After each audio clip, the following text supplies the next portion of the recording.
श्री शिवाय नमस्तुभ्यम। हिंदू धर्म में सप्ताह के हर दिन का अलग धार्मिक महत्व होता है। सोमवार का दिन भगवान शिव को समर्पित है और इस दिन का व्रत करने से जीवन में सुख, शांति और समृद्धि आती है। यह व्रत विशेष रूप से उन लोगों के लिए फलदायी माना गया है जो जीवन में किसी परेशानी, रोग, विवाह में बाधा या मानसिक अशांति से जूझ रहे हैं। ऐसे में आइए जानते हैं सोमवार का व्रत क्यों किया जाता है और क्या है इस दिन का धार्मिक महत्व। सोमवार के व्रत को लेकर मान्यता है कि इस व्रत को करने से भगवान शिव अपनी भक्तों की मुराद जल्दी पूरी करते हैं। सोमवार का दिन भगवान शिव को समर्पित है, इसलिए इस दिन भगवान शिव की पूजा और व्रत करने का महत्व और ज्यादा बढ़ जाता है। यदि आप सोमवार के व्रत करते हैं तो आपको सोमवार व्रत कथा पढ़ना या सुनना बेहद जरूरी है, क्योंकि इसके बिना आपका व्रत अधूरा माना जाता है। आइए अब सुनते हैं सोमवार व्रत की कथा। देवों के देव महादेव बहुत ही भोले माने जाते हैं, इसलिए उनका एक नाम भोलेनाथ भी है। पौराणिक मान्यतानुसार भगवान शंकर को प्रसन्न करने के लिए किसी भी तरह के खास विशेष पूजन की आवश्यकता नहीं होती, क्योंकि कहा जाता है कि वह तो भोले हैं और भक्त की मन से की गई क्षणिक मात्र की भक्ति से ही वह प्रसन्न हो जाते हैं। अगर आप भी शिव की भक्ति और कृपा पाने के लिए सावन के सोमवार का व्रत करते हैं तो इस कथा से भोलेनाथ को प्रसन्न कर सकते हैं। एक बार किसी एक नगर में एक साहूकार था। उसके घर में धन की कोई कमी नहीं थी, लेकिन कोई संतान न होने के कारण वह बहुत दुखी था। संतान प्राप्ति के लिए वह हर सोमवार को व्रत रखता था और पूरी श्रद्धा के साथ शिव मंदिर जाकर भगवान शिव और माता पार्वती की पूजा करता था। उसकी भक्ति देखकर एक दिन मां पार्वती ने प्रसन्न होकर भगवान शिव से साहूकार की मनोकामना पूर्ण करने का निवेदन किया। पार्वती जी के आग्रह पर भगवान शिव ने कहा कि हे पार्वती, इस संसार में हर प्राणी को उसके कर्मों का फल मिलता है और जिसके भाग्य में जो हो उसे भोगना ही पड़ता है। लेकिन पार्वती जी ने साहूकार की भक्ति देखकर उसकी मनोकामना पूर्ण करने की इच्छा व्यक्त की। माता पार्वती के आग्रह पर शिवजी ने साहूकार को पुत्र प्राप्ति का वरदान तो दिया, लेकिन उन्होंने बताया कि यह बालक 12 वर्ष तक ही जीवित रहेगा। माता पार्वती और भगवान शिव की बातचीत को साहूकार सुन रहा था, इसलिए उसे ना तो इस बात की खुशी थी और ना ही दुख। वह पहले की भांति शिवजी की पूजा करता रहा। कुछ समय के बाद साहूकार की पत्नी ने एक पुत्र को जन्म दिया। जब वह बालक 11 वर्ष का हुआ तो उसे पढ़ने के लिए काशी भेज दिया गया। साहूकार ने पुत्र के मामा को बुलाकर उसे बहुत सारा धन देते हुए कहा कि तुम इस बालक को काशी विद्या प्राप्ति के लिए ले जाओ। तुम लोग रास्ते में यज्ञ कराते जाना और ब्राह्मणों को भोजन दक्षिणा देते हुए जाना। दोनों मामा भांजे इसी तरह यज्ञ कराते और ब्राह्मणों को दान दक्षिणा देते काशी नगरी निकल पड़े।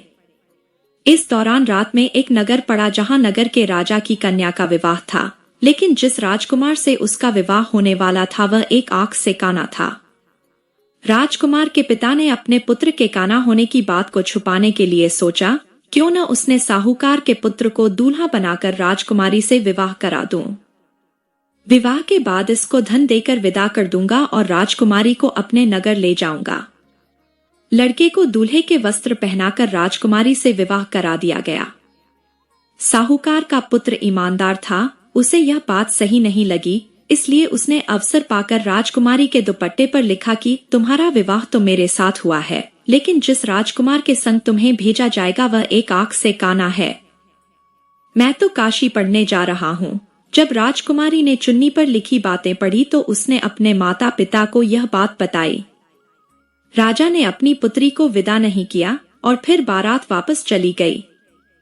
दूसरी ओर साहूकार का लड़का और उसका मामा काशी पहुंचे और वहां जाकर उन्होंने यज्ञ किया। जिस दिन लड़का 12 साल का हुआ उस दिन भी यज्ञ का आयोजन था। लड़के ने अपने मामा से कहा कि मेरी तबीयत कुछ ठीक नहीं है।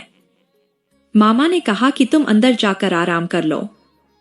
शिवजी के वरदानुसार कुछ ही देर में उस बालक के प्राण निकल गए। मृत भांजे को देख उसके मामा ने विलाप करना शुरू किया। संयोगवश उसी समय शिवजी और माता पार्वती उधर से जा रहे थे। पार्वती माता ने भोलेनाथ से कहा, स्वामी, मुझे इसके रोने का स्वर सहन नहीं हो रहा, आप इस व्यक्ति के कष्ट को अवश्य दूर करें। जब शिवजी मृत बालक के समीप गए तो वह बोले कि यह उसी साहूकार का पुत्र है जिसे मैंने 12 वर्ष की आयु का वरदान दिया था।